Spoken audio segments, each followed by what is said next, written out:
Well,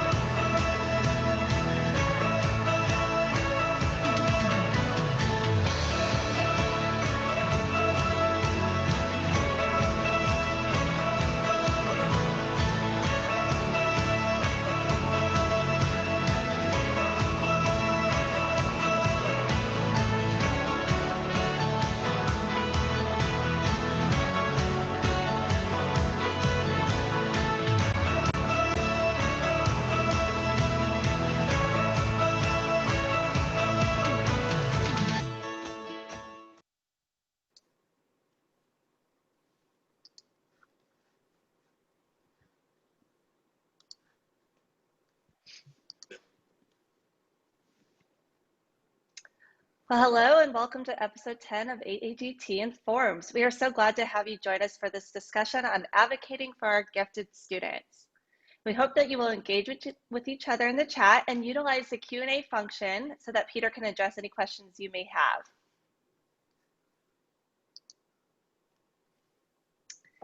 If you're enjoying these free series, please consider supporting AAGT by joining as a member. Membership dues help us continue to provide resources and webinars like these as a service to all gifted supporters in Arizona. Plus, as an added bonus, we are continually adding fantastic members-only perks such as Renzulli Learning.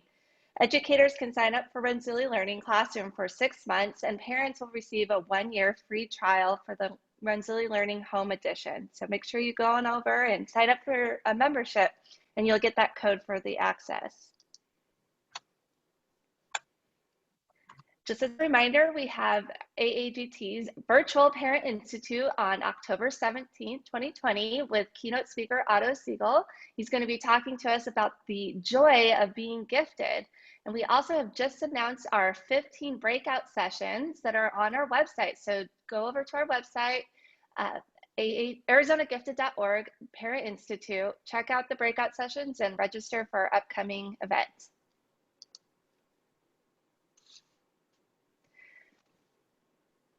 Be sure you register early for next week's rescheduled episode 4 of AAGT Informs with Dr. Paul Belgian. He's going to be talking about understanding gifted students' response to these uncertain times of change. And this will be really relevant as we've been going through several weeks of virtual learning again, and we're going to be transitioning into in-person school for some of us. So there's definitely more changes on the horizon for our gifted students. So make sure you join us next week for that at 4 o'clock. All right, well, I'm very happy to introduce today's speaker, Peter Laing. He is the policy advisor for the Arizona Department of Education, providing leadership for Arizona's implementation of the CARES Act. Peter also provides leadership for gifted education and advanced placement programs and initiatives. Peter, I will hand the spotlight over to you. Yes, okay.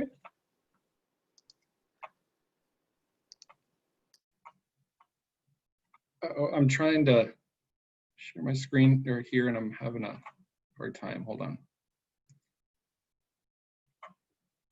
It's not letting me show my camera, so I'm going to do something a little different. Sorry, bear with me here, folks.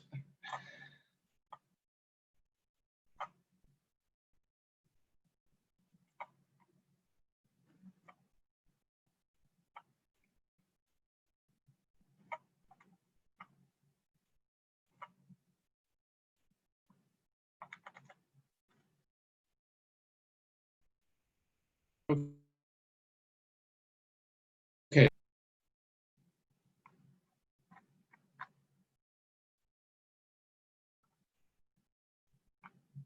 Are you able to see my screen now?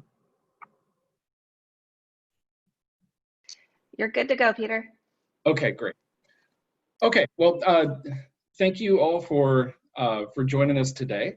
We appreciate you taking the time to do that. This session is focused on advocating for the gifted learner. And as Heather mentioned, I'm a policy advisor with Arizona Department of Education. And as part of that work, I also oversee or provide leadership for gifted and advanced learning programs. So what today we're going to talk about is have a dialogue about how you can advocate for your gifted learners and programs, and in particular in a time when budgetary resources can be scarce. So we're going to share with you some hopefully some practical ideas and concepts that you can use to help support your advocacy locally. And we'll also go through actually a review of some potential funding sources that schools and districts can use to support gifted advanced learning, and some that you may not be aware of. And our shared goal today is to help raise expectations for achievement and outcomes for all kids, and also, and in particular, become talent scouts for identifying talent and potential in all learners, and ultimately to become champions for providing equitable access to rigorous, challenging, and relevant curriculum for all learners as well. And here's the elements that we're going to look at today. We'll talk about, why does advocacy matter? We'll touch a little bit, just briefly, on just a couple of level sets around some concepts around gifted ed, and then shift that over into what then advocacy looks like at a couple of different levels with some strategies behind that. And then we'll go through a review of some potential sources of funds that can be used to support your work locally. And then we'll have some time for general questions. And as Heather mentioned too, please definitely use the Q&A, use the chat box. This time is for you, so we want to make sure that we're addressing the questions and things that you were interested in as a result of your participation today. So I'm going to start here, as I usually do, not only because this is one of my favorite cartoons of all time, from the Far Side, Midvale School for the Gifted, sign says pull, he's pushing. The reason why I think it's important here, and also in general, we're talking about gifted ed, is that it's really important to address perceptions and misperceptions. There's a saying that perception is reality, and I think unless we kind of take it head on in terms of what people's perceptions or misperceptions may be, I think we really need to understand that in order to kind of help move forward, and in particular to advance a cause from an advocacy perspective. Because really it comes down to the lenses that we bring, or our knowledge and experiences that we bring with us. What if I were to tell you that this kid is actually an English language learner and can't read the sign? So he's essentially denied access. Or it could be a student with a physical disability. Or what if that kid knows exactly what to expect when he goes through that door, and it's such a mismatch for how that individual kid thinks and learns, even though he might be a quote gifted learner, that he's just exasperated before he even steps through the door. My favorite set's actually the teacher trying to keep the kids in. So let's dive a little bit into attitudes, perceptions, and beliefs, because this really does set the lens that we bring really impacts how we think about either providing opportunities or not, for within schools. And so with this, part of that is taking into account that it's very possible that your local school principal or your local school administrator or your local board members may have not had any specific training or a background in gifted education. Unfortunately, this isn't something that is embedded within ed leadership programs nationally for folks that are serving in administrator roles. It's something that's only just very lightly touched on generally in educator prep programs for teachers. So unless folks have had a real opportunity to dive in and really think about and recognize that our gifted kids do have very unique academic, intellectual, social, emotional needs, and then how those different needs and behaviors manifest themselves in the classroom, then they're going to bring with them their perceptions or misperceptions that are oftentimes colored by popular culture. Or they think of the gifted kids as, oh, they're those quirky Big Bang kids, or they're kids that are, they don't need anything because they're already smart, and so they're just going to be fine on their own we don't need to spend our time there. Don't think that this comes from a place of just lack of awareness and a lack of education and training in this particular area. So when we think about like what it means when we think about excellence, and this is something that often schools are striving for. They say, we want to have excellent programs or provide an excellent education.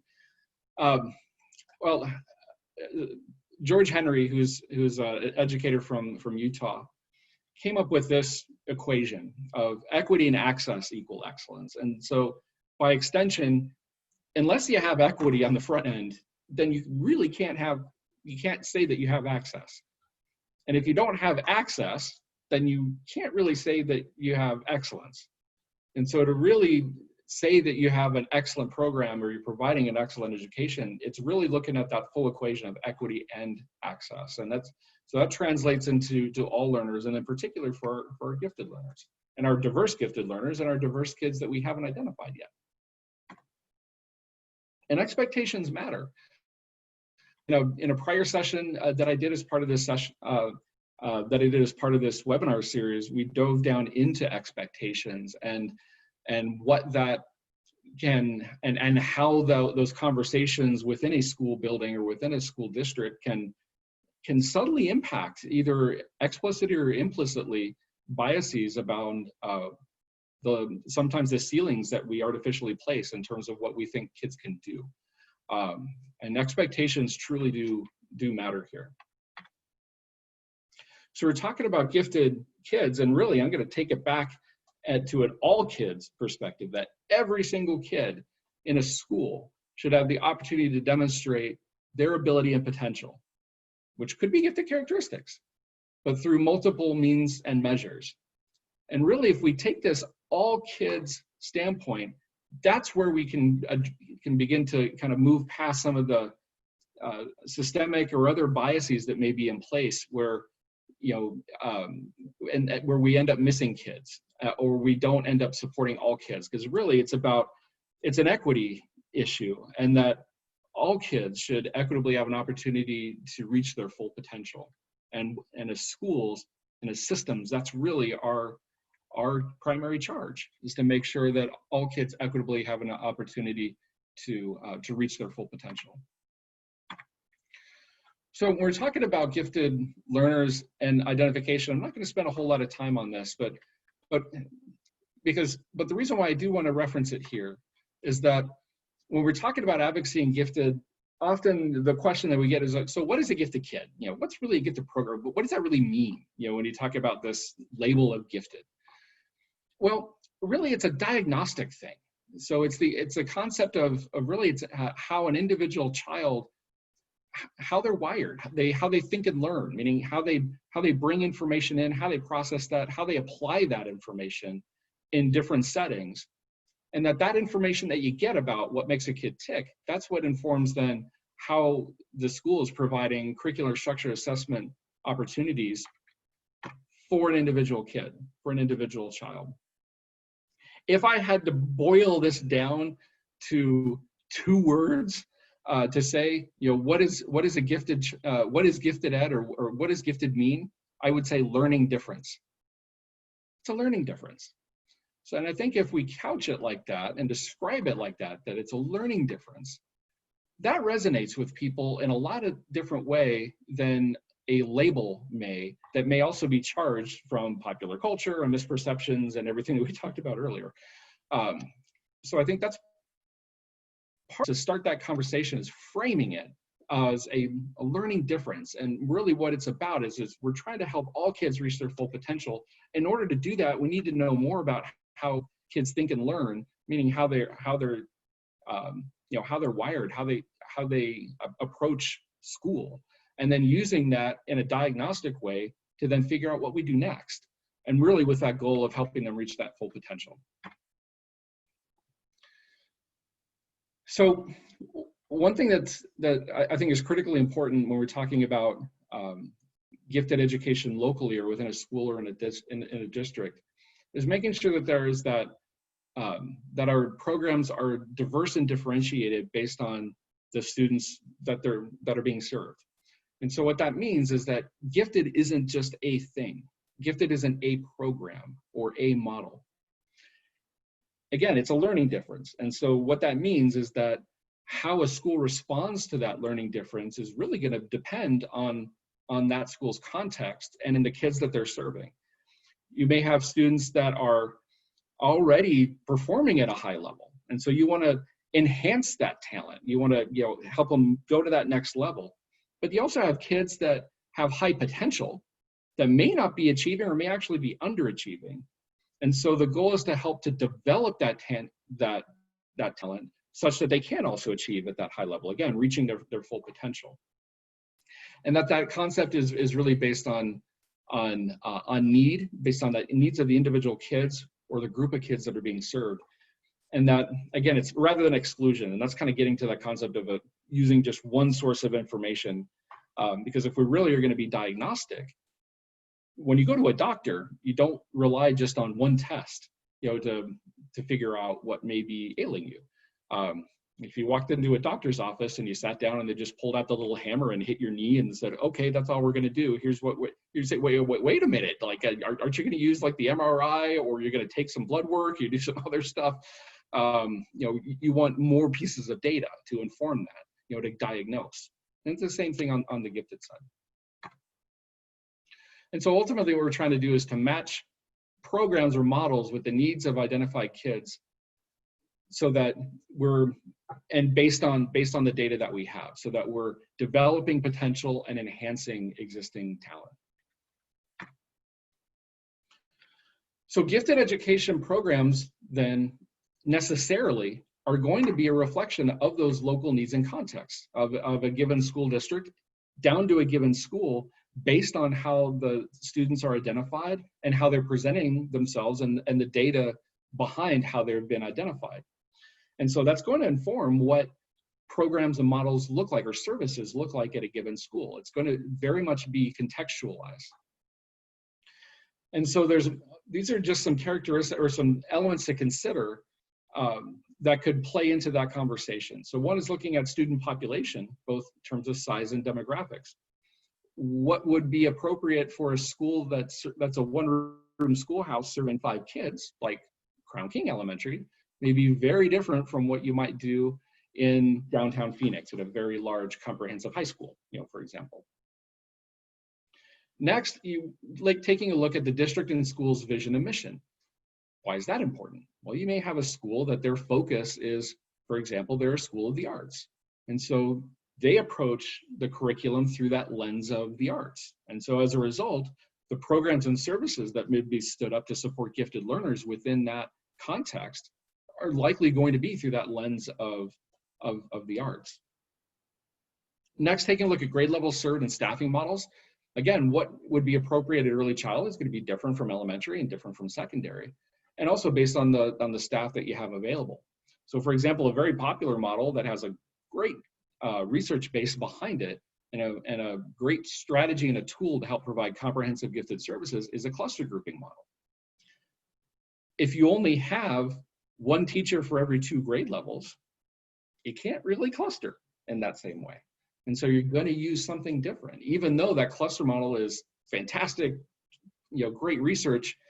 That's presupposing that you have a certain number of kids, certain number of teachers within a grade level to be able to make and how those students are distributed across those different classrooms. So it's making sure that, again, we're contextualized based on the need.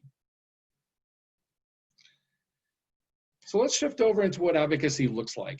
Advocacy can take a lot of different forms. And I think one way to look at this is what happens through the lens of parents, what happens from a school perspective or with educators in school, and then next maybe at a federal and state level.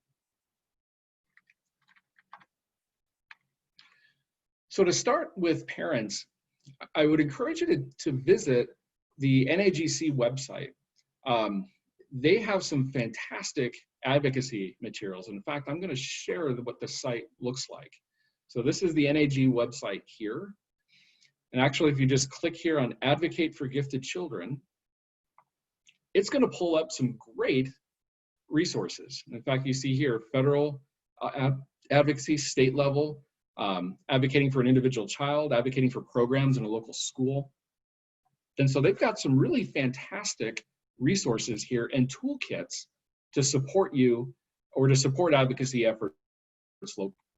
So I referenced that because I looked at those materials and I adapted those in with some information here to kind of put in slide form on what advocacy can look like from a parent perspective based on some of those great resources that NAGC has created. So from a parent perspective, one of the things that is that's helpful, and this can sometimes be challenging, is to take that time to talk with your child and then specifically identify your concerns. And it's important to be very, and not just very broad or general, like, I don't feel they're being challenged, or he's bored, or that is too broad. You know, we need to dive down in and get more specific and try to tease out what those specific concerns are. One of the next steps is to learn what it may be already available within a given school or a district. It's possible that a district may have multiple program models that are available or tiers of service that might be available. So knowing what those options are can be helpful to help to understand what may be available, you know, to your child. Next, you want to prepare your primary talking points, you know, what your concerns are, what your suggestions are for potential ways forward or questions that you have. Prepare that in advance as much as you can. And then next, you want to make an appointment to talk first with your child's teacher. And so there's two concepts here. One is first reaching out to the child's teacher. So starting with that first local entry point. And next, make an appointment. Sounds like a minor thing, but taking the time to do that, whether it's phone call or these days phone call, Zoom, it's going to be more effective than to try to catch a teacher like at the end of the day or before school, or, you know, or assuming the school is like fully in session, you know, as you're dropping your kid off or picking them up. Folks aren't going to necessarily have the headspace, or teacher like to have like the headspace to prepare and to be truly engaged in that moment. So you want to take the time to make an appointment. And next, and this is really important, is approach that with positive intent and assume positive intent from the teacher, because ultimately you both want what's best for your child or for a child, but you may have some very different perspectives on how to get from A to B. And that's going to be informed by the different experiences, both from a teacher's perspective, maybe from their teacher prep experience, their experience in the classroom, versus a parent's experience from what they're seeing at home.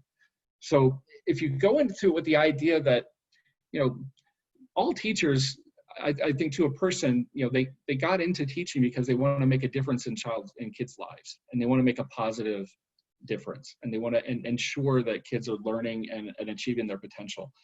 So just want to come into that with that positive intent and recognize that folks don't know what they don't know. What that means is, again, going back to that concept of this isn't something that gifted ed isn't something that's really drilled down deeply within general teacher preparation programs. A teacher may not have a lot of particular experience here. And as we'll share later, neither may a principal. In fact, it might be more likely than not that they don't have that specific experience. So going in there with that, from that, recognizing that kind of maybe going in, and that concept of being, just coming with positive intent, both from yourself, and assume that positive intent from the teacher, that ultimately you both want what's best for a child, but you're just going to have different ideas and lenses and perspectives on how to get there.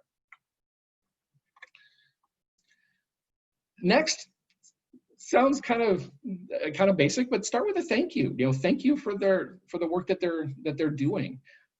Again, I think most teachers they're doing the best that they can with what they have where they're at, and so starting with that thank you, with that positive intent, that really can help set the mood for that whole engagement that you would have with a teacher. So you want to be polite and diplomatic, but you also want to be firm and focused. You know, that's why preparing ahead of time and having those talking points, understanding to the best you can, like the lay of the land of the options that may be available within a school or a district, that's helpful. So it's it's walking that line. You want to be polite, but you also want to be firm and focused because you are there to advocate for your child.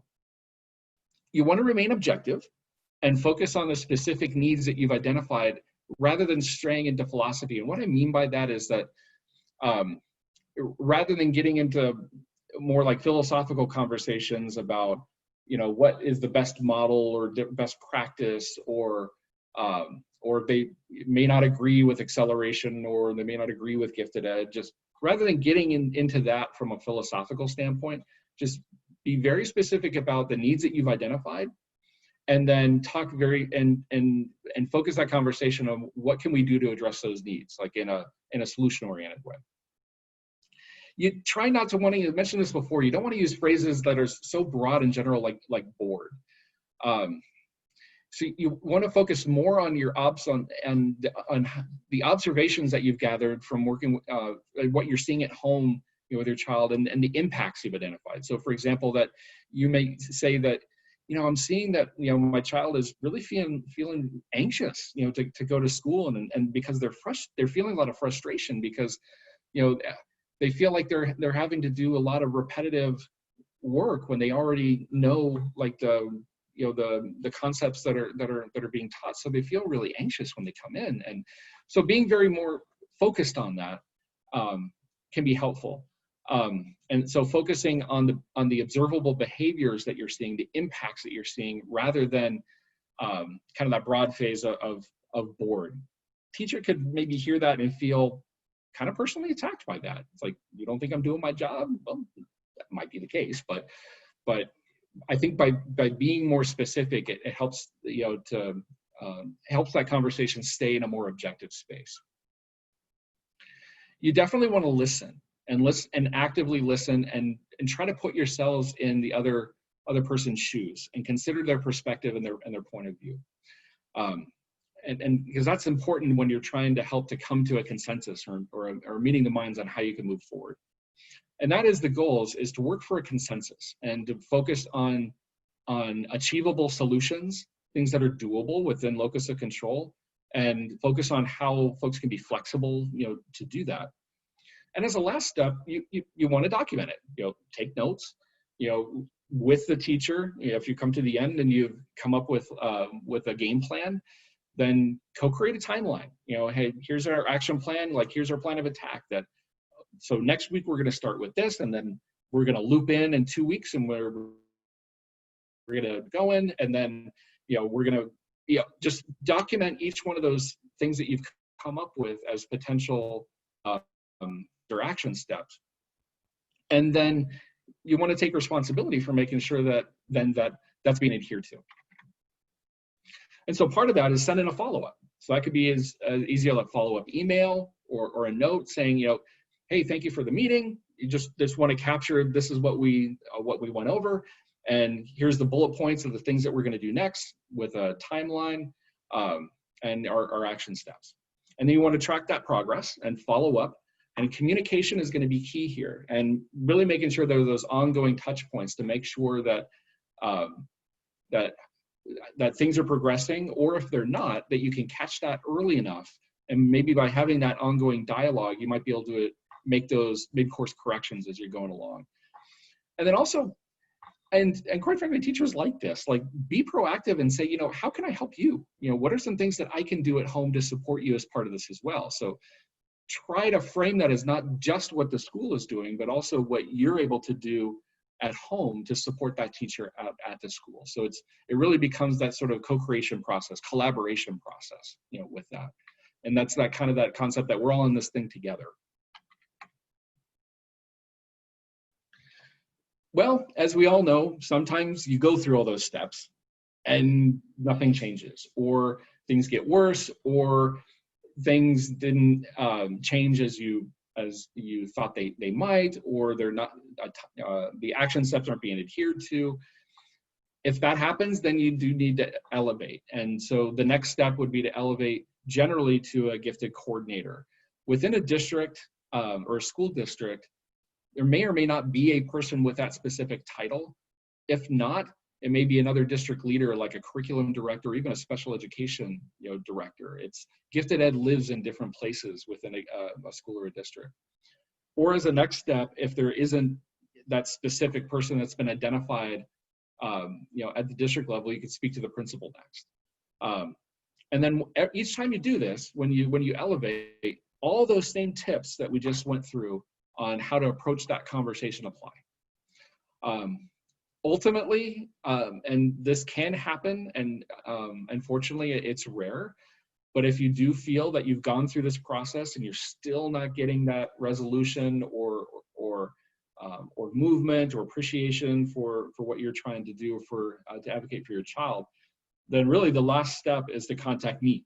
Basically, contact the Arizona Department of Ed, and we have our webpage at azed.gov/gifted-education. We have a gifted inbox, gifted@azed.gov. That would be your next step. After you've gone through that quote chain of command locally, and you've walked through that process, then really the last step is to contact us at the state level. And that's when we can then lean in and help to provide those good offices and engage in a dialogue, with the local school or district to figure out what might be our options in terms of some next steps to make sure that the child's needs are being met. So at a school level, this is a little bit different because now we're talking about systems and structures. So within a school, we might be looking at the types of programs and models and service and continuum of services that may be available or not available within a school or a district. So the first is that you want to establish a rationale and recognize that those school leaders may not fully understand the unique needs of gifted learners, again, because they may not have had that specific training in their background. Or as a result, they may not fully understand Arizona state law and requirements, that this is something that's required for all of our Arizona school districts. I will reference that gifted ed is not required for charter schools in the state of Arizona. However, some charter schools can choose to opt in, and we do have a series of charters that have chosen to opt into the full requirements of the law. And so that's something that you would want to verify. But if your child is in a charter school, you can still concepts apply, but you may not have that force of law behind you. Next, you would want to review what's currently being offered within the school or within the system. It may be something that is offered in other schools and not your school. That's important to know, or to just recognize that maybe there's only one program model that's offered, and maybe it's like an enrichment model, and that's the only thing that's identified or that's being provided. So you want to get a sense of what's that current program look like in terms of the models and options. Most school, if not all school districts have a website for gifted programs, and they have their local plan for what their gifted programs are on that site. The specific legal term for that would be their scope and sequence for gifted education programs. And as a parent or anyone, you can request to see that. Most often it is posted on the district's website. Either the document itself or effectively all of the contents are posted on the website. So that would be a first step. Well, the next step is, once you have a sense of what the current state is, then you want to take a look at what could be, or that in terms of what might be possible for improvements or enhancements. And a good place to start there would be the NAGC pre-K-12 or pre-K-12 gifted programming standards. They are a fantastic set of standards that were just updated within the last year. And as part of that, NAGC has also created some self-assessment tools that kind of help a school or a system evaluate where they're at in terms of meeting these programming standards. So that would be a really great place to start. And again, taking into context with all the context of what makes up that local school in terms of the characteristics that we talked about earlier, because that's going to impact the types of programs and services that may be appropriate. You definitely want to build a bridge with administrators. So reach out to your local district administrators, to your principal, engage in that conversation with them, and recognize again that they may not have this background. So the more that you're able to kind of help from an advocacy perspective may also be a professional learning opportunity for those administrators as well. So if you come with that positive intent of how we can work together and to research this issue, or here's some options that you kind of bring with that and provide the research or identify some of those research points that an NAGC does a really nice job with helping to do that. You want to help build that bridge with administrators. Another option would also be to reach out through the school board. So each of the local districts, they have elected school boards, and those school board meetings are open meetings by law. And each of those meetings has an opportunity for a call to the public or questions. And so you can ask questions of your local board about what may be available for gifted ed, or use that as an opportunity to say, like to present to the board on potential things to consider, or research around gifted ed, opportunities for improvement or enhancement. And that could be also a great way to help inform that local board. That could also then help to provide some additional supports for change that could happen within the system. And NAGC can, or rather, NAGC has resources. AAGT also can be a support with that. And so part of that is reaching out to the broader gifted community, and a way to do that is to network within AAGT. As part of that also, you want to become active if you can with the local school groups. And so what I mean by that is like the local PTO, site council. If you're an educator, volunteer for those school committees or those district committees for different things. By doing that, and having a seat at that table, then you can bring voice to the needs of gifted and advanced learners as part of that.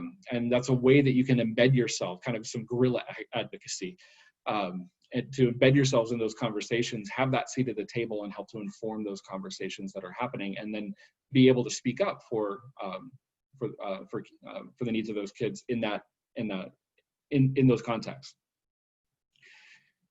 With parents, you can start a parent group. These have been very effective across the state and nationally, where parents have come together within a school, within a district, or sometimes across multiple schools or districts within a kind of a region. And they come together to network, to share these concepts, share best practices, and bring more folks together. That you can, it's that concept that soloists are great, but you can really get there with a choir. You can you have a louder voice with that. And in fact, NAGC has an article that was posted around advocacy, and they referenced that the power of adding to your network, or adding people or additional voices to your cause. And one they referenced here, it said, well, one advocate might be seen as like a fruitcake, and 2 might be a fruitcake and a friend, 3 might be troublemakers, 5, let's have a meeting. You have 10, we better listen. 25, well, our dear friends, we know that we need to work with you. And 50, that's a powerful organization. So I think there's some power there, and there's power in numbers. And so, gathering together with other parents, networking with other parents, creating a parent group, networking that group with other parent groups. AAGT has a process to create what are called affiliate organizations, or parent affiliates. And so there you have a connection with AAGT as part of that. And AAGT can help you with this. There's a toolkit that AAGT has created to help folks create affiliate groups and parent groups. So it can be a real great way to get your message out there, get it known. And for the educators on the line too, supporting this and helping to create a parent group locally can be a really powerful tool in your toolbox. Because as you all know, parents can say things that you may not be able to as an employee or as a teacher, but the parent can. And in particular, for example, the parents can share at board meetings and other places. And so by getting those folks together on your side, it's multiple benefits. It's definitely a benefit if you're a parent. It's definitely a benefit if you're a gifted educator to support the creation and facilitation of those groups. Last, you want to focus on crafting that message and then share your story. I mentioned sharing at board meetings. You can share that story, again, in the context of those different groups or organizations within the school. You can also share via social media. You can share through submitting stories to local media. The more that you get that message out there, share your story and personalize it, that's can have a real impact. I will tell you that concept of sharing your story is one of the most powerful advocacy pieces of one of the next steps when we're talking about federal and state advocacy. So at the federal and state, let's go back. Federal and state level, NAGC is a great place for additional information there. They have created a legislative action network, and they send updates and news blasts out. There's an advocacy toolkit that they've created, and also specific resources for what this looks like for parents, teachers, and administrators. Same at the state level. AAGT, they've created their version called a Community Action Network, and they also have legislative and advocacy updates that you can sign up for through an email listserv. And in both of those cases, when folks have provided training for, like through NAGC or AAGT, they talk about what can be effective, like at a state level or federal level. We're talking with legislators now, or the governor's office, or other key leaders. It's sharing those personal stories, that specific personal impact, that this was important for my kid, and this is what happened, and this is how the positive impact that it had on their lives, and why it's important for other kids. Personalizing it, making it known. People will forget data points, they'll forget charts and graphs, they will remember stories, and they'll remember the things that impacted them emotionally in particular. This is another great one that Del Stiegley, who's a former or a past president of NAGC, created something called the Gifted Children's Bill of Rights. And I think this is a great way to kind of frame this as well, that concept that as a gifted kid, you have a right to know about your giftedness, learn something new every day, be passionate about their talent area without apologies, have an identity beyond just your talent area, feel good about your accomplishments, also be free to make mistakes, but also to seek guidance and development of talent, have multiple peer groups and a variety of friends, choose which of your talent areas you wish to pursue. And also you have a right not to be gifted at everything. So this can be a really helpful, also a way to kind of frame this from a child's perspective as well. And in that experience that we're advocating for our gifted kids. This is part of the, from an outcomes perspective, or that from an experience perspective of what ultimately that experience should look like. So let's dive into financial resources. There's actually a lot. I'll start over on the state side. You see State Gifted Education Grant. We were fortunate in the last couple of years through advocacy efforts from AAGT over the course of several years. We were successful in actually getting a partial restoration of state gifted education grant funds. It was a real success story from an advocacy perspective that actually got some national recognition through NAGC, to the extent that NAGC asked the AAGT team to share, how'd you do that? And what were your tools? They shared that with NAGC, and to train other state organizations, on this. So definite kudos to our state organization, AAGT. I will tell you that coming into this last session, it was recommended to be included in the governor's budget in an ongoing way. There was also bills in the House and Senate to then 19 hit. And as a result, that all of those efforts stopped basically for this current year, for the 2021 school year.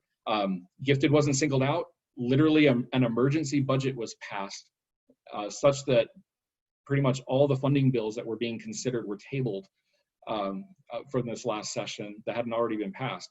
they were tabled and an emergency budget was passed that basically just continued funding from last year, with a couple of key inflation adjustments and then some key language to help support online and hybrid learning because of the expected school closures. So that said, there was a strong foundation that was laid, and so coming into this next legislative session, I think that folks are positively optimistic and cautiously optimistic coming into the next session that we'll get a restoration.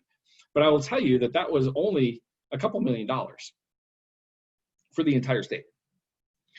So clearly, those funds are meant to be additional assistance, so to help schools to meet the obligations that they already have to provide for gifted education, which is a mandate within the state of Arizona. So on the state side, every kid generates something called ADM, or average daily membership. So that's an amount per student that every school gets to educate that child. In addition to that, there is a weight factor called a Group A weight. And it's a factor that's applied against all kids that are enrolled by a district. And it provides for a weighted factor to help support some additional special programs. Most of those programs are special education related programs, but gifted education is specifically referenced as an allowable use of funds for Group A weight. And so that is something that all districts do get, in addition to the ADM, the amount per student that a district gets to make sure that the child is appropriately educated. On the federal side, there's a whole series of different funding sources. These that say title, these are all part of something called the Every Student Succeeds Act, what you may have heard as No Child Left Behind, that got left behind. Now it's called ESSA. These title programs are part of that, and I'll go into some more details here. IDEA is the fund source for special education at the federal level. And so this is available for our gifted learners that may be twice exceptional, meaning that they're gifted, but they also may have a learning disability or an emotional disability or any other type of disability category. Also, CARES Act funds. So these are pandemic relief funds that districts are receiving. All districts received, or all LEA districts in the state received an allocation for the CARES Act that was either, if they were Title I, approximately 75% of what they got in the Title I allocation in the prior year, or a minimum of $50,000. And so it was a significant amount of funds that were provided out to districts, and so those funds can also be used to support gifted and advanced learning programs as well, or to support as schools and districts are responding to the impact of COVID-19, recognizing the unique learning needs of our gifted learners within that response. So let's go down into some more details. So with Title I. So within Title I, there's two main buckets. One is called a school-wide program, and it kind of means what it sounds like. They can be used to help implement reforms to upgrade the entire educational program of the school. So it's the entire school.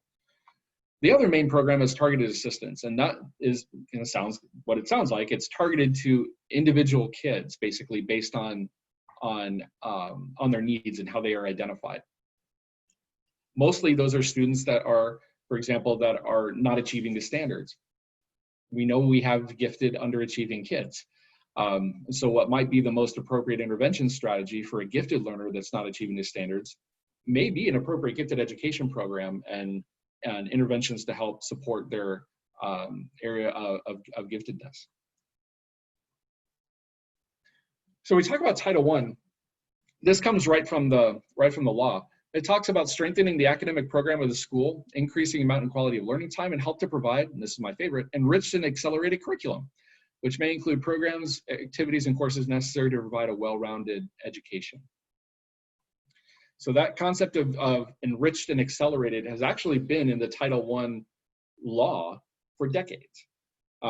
What has been focused on primarily, though, is in many cases, a deficit model, which is focusing specifically on remediation strategies rather on an excellence model to help all kids to achieve the high standards, which is really the vision of Title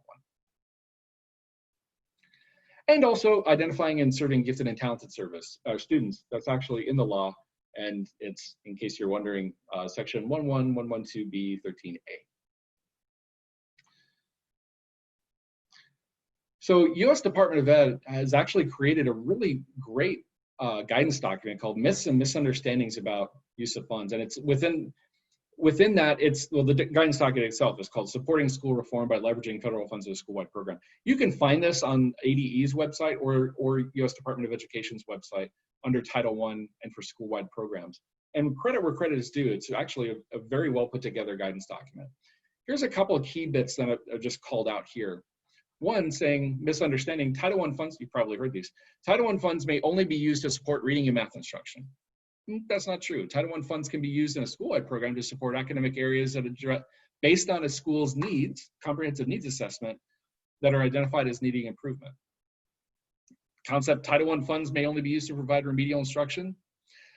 No, actually the purpose is to upgrade the entire educational program in order to raise the achievement of lowest achieving kids. So, and Ed specifically says, this does not need to be achieved through remedial instructions. At times, this may be best achieved by preparing low achieving students to take advanced courses. For example, providing an intensive summer school course designed to accelerate their knowledge and skills, offering an elective course to prepare them to take advanced courses, providing after school tutoring while they're taking advanced courses. Basically, all the stuff that we typically think of a remedial program, it's shifting that around, but to help kids to be successful in rigorous programs. And this is directly from US Ed. Next is that Title I funds can only be used to serve low achieving kids. Nope, not true. All students can benefit for the use of Title I funds in a school-wide program. So it's about uplifting the entire educational program. Now, the reason why you're doing that is an all kids thing. You want to make sure that we're improving outcomes for all kids, and in particular, our lowest achieving students. I would argue that the research is pretty great in terms of raising expectations and providing access and supports to access rigorous and challenging and relevant curriculum and instruction is one of the best ways to meet that vision. So for Title II, Title II is actually very short within the law and very long. The short part includes this reference. It says, shall address the learning needs of all students, including children with disabilities, English learners, and gifted and talented students. So gifted is specifically called out as a shall address within Title II. Now, Title II, then the rest of Title II in the law is just pages and pages of things that districts or schools could potentially use Title I funds for. Once that initial statement is done, which is about a paragraph, then there's pages of things that are identified as potential uses. And these are one of those potential uses that's specifically called out. Providing training to support identification of kids who are gifted and talented, including high ability students who have not been formally identified, and implementing instructional practices to support their education, to include things like early interest kindergarten, enrichment, acceleration, and it's actually in the law using this language, curriculum compacting activities. You know that comes directly from Gifted Ed from Joe Renzulli. He created that term. And next, dual or concurrent enrollment programs in secondary and post-secondary. So it's specifically called out. Title IV is another. It's called the Student Support and Academic Enrichment Grant. Title IV, when it came into being with ESSA, it was a new program. It collapsed about 48, 49 different programs, some of which had been funded, some of which had not been funded for years in No Child Left Behind, and compacted them all within one block grant. And part of that, the intent is to help provide all kids with access to a well-rounded education, improve school conditions for student learning, and improve the use of technology. And so within Title IV-A, definitely gifted education fits within helping to support a well-rounded education. In fact, some of the guidance documents, again, another great guidance document is from US Ed on Title IV-A, where it describes well-rounded education. It also includes things like advanced placement programs, gifted programs, school conditions for student learning. That's talking about safe and healthy schools and environments. So that also speaks to things like the social emotional well-being of our gifted kids and the supports that we provide our gifted learners through that lens of social emotional learning and development. And improving the use of technology, that's about largely around helping to support teachers to leverage technology more effectively with their instruction within their class. And so we know that we have a number of software programs that folks are using or other tools. And often they're using them with their gifted learners. So those funds could be used to help support teachers of the gifted to leverage those, provide them with professional learning to leverage those tools more effectively within that context. In addition, there's others, Title 1D, Title 3A for English language learners, and there's actually a separate competitive program called the Javits Gifted Education Grant Program. Many of our small and rural schools across the state participate in REAP. It's called Rural Education Achievement Program through one of two pathways. One is the small rural schools, and the other is RLIS, or Rural Low Income Schools. Small rural, it's what it sounds like. Folks that are in designated rural and serve 600 or less students. In the state of Arizona, you're rural if you're considered rural if you're outside of Maricopa or Pima counties. You could still might be considered rural if you're within those counties if you also meet a couple of other conditions, but that's one way to think about it, is outside of those two big counties. The other is rural low income schools. So again, rural, but also with a poverty rate of 20% or higher. And schools can qualify for both, but you can only get an award in one program in a given year. Well, these are incredibly flexible funds. They can be used for RLES, they can be used for any of these things. It can be used for anything that's allowable under 1, 2, 3, 4A, or parent involvement, SRSA, all that same stuff, but it could also be for things that are allowable in the 21st century. In addition to that, if you're an SRSA eligible, LEA eligible, meaning just eligible, not that you're actually receiving SRSA funds, that means that you can actually use your Title II and Title IVA funds for anything that's allowable under SRSA. So it's even more flexible. So those funds, as we've just shared, how they can be leveraged for gifted ed individually, certainly within the context of RLS or SRSA, they could be used to support gifted and advanced learning programs. IDEA, again, this is primarily for our twice exceptional learners. So if they're twice exceptional, then you have federal protections, meaning you're identified as a student with a disability, but you also qualify as a gifted learner. That means that that gifted identification component should be included within the IEP, individualized educational plan for a child. And that means you have some legal protections over what those programs and services look like to make sure that child is receiving a free and appropriate public education. So some key takeaways. Yeah, you can use federal funds to support gifted and advanced learning, and in fact, USED encourages it, and you can reference the law. Most of these funds, how they're budgeted and leveraged locally is based on an analysis of local needs, going through a process called a comprehensive needs assessment. So you want to be able to leverage your data to demonstrate those needs, and again, tell your story, evaluate your progress as part of that, and be a part of that planning process. So ESSA requires, for example, for Title I, that a school-wide plan or an LEA plan is developed. That plan has to be developed with the input of not just the Title I coordinator, but the teachers, administrators, parents, others. They have to have family and community engagement as part of that process. So you can ask to be a part of that process, review those plans, and in the next cycle, when folks are doing this and they're typically engaging in that planning, in that needs analysis and planning process, largely in early spring and through the spring. I would encourage you to be a part of that if you can, or volunteer.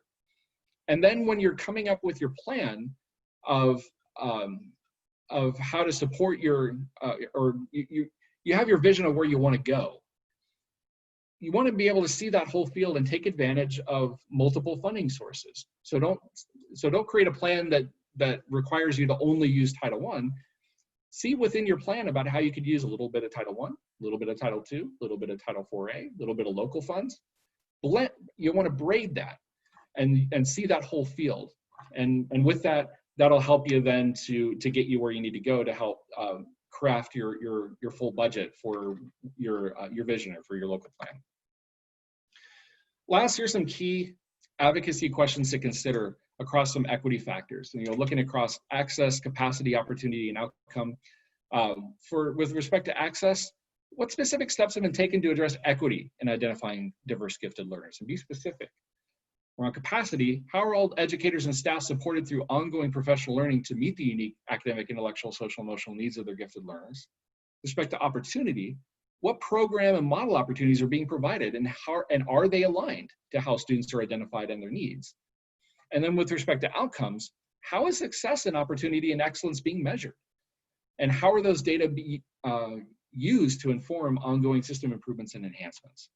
So there's some things to consider locally as part of your advocacy process. With that, we have. I know we're right at 5, but I can definitely available to answer any questions that you may have. It looks like we have one question that's in the Q&A box. Says, are Title I funds able to be used for an educational opportunity that is targeted to students in the gifted program, or would the opportunity to be targeted at gifted and high ability learners? No, it can be targeted at gifted, because with Title I, it can be used school-wide, within a school-wide program. With a district set aside, it can also be targeted specifically to gifted learners. Within the LEA plan, in requirements, it references that an allowable use of funds is identifying gifted learners, for example. But again, the goal or the reason for doing that, and this is Title I's or at the heart of Title I. It's really to help address these opportunity gaps. And so Title I is recognizing that we have kids that come from poverty and may need some additional supports. And so as a result, schools and districts are provided these additional dollars. So the reason is to help uplift. You want to uplift the entire educational program, and in so doing, make sure that we're providing additional opportunities and supports and structures for our low income and low achieving students so that they can achieve at those high levels of performance.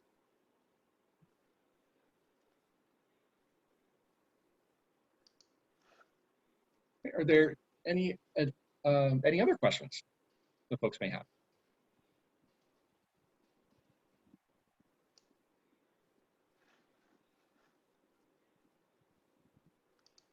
Okay, well, with that, a couple of just key takeaways.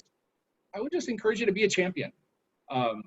There's that idea of if you don't stand up, then who will? In some cases, so I would charge you to be a champion. Encourage others to be a champion. Encourage if you're a teacher and you're looking at how you can get others involved within your school. Encourage folks to be talent scouts. Dell expanded on that concept and said, be talent scouts instead of deficit detectives. We're really good at being deficit detectives. Not as good at being talent scouts, but it's that notion of just always being on the lookout for those gifted behaviors, potential, and then how can we respond to that? Within school systems, advocate to put that concepts around ongoing talent identification and development within the core mission of a given school or a district, and then maintain them, because it's hard to maintain them, high expectations, for all kids, and that you can do this. And with that, thank you very much. Definitely visit arizonagifted.org for more information on future AAGT informed webinars. They've got some great information on their site, and there's other topics that you can choose to access. There's also information about how you can access the recordings of these webinars, I think through the YouTube channel, if I'm not mistaken. And if you have any specific questions for me, if you have any follow-ups you'd like to send my way, please feel free to do that. Our website at azed.gov/gifted-education. That's my direct email address there, peter.lang@az.gov. You can also send any questions to gifted@az.gov.